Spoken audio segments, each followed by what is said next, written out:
Very good morning, welcome to RANsquawk's briefing for Wednesday 19th of May.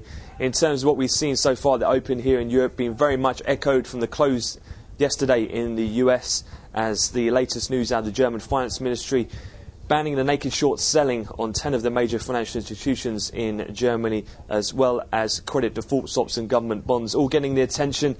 We've opened lower in the equity markets. Bund futures, having ticked higher all the way into the close yesterday, are still showing a solid gain, and they've had catch-up in gilt futures as well on the Life Exchange.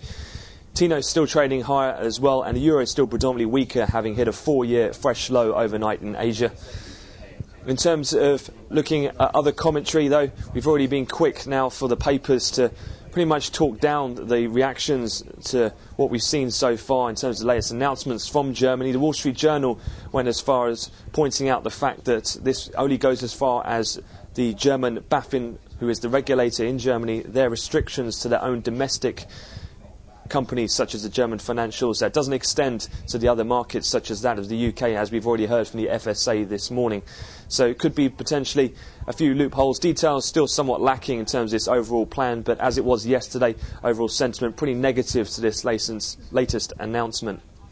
In terms of what we've got to look out for the rest of the day, we've got the Bank of England minutes. They're going to be due. However, market not expecting too many great shakes there, having already had the quarterly inflation report and also the press conference with Mervyn King after that.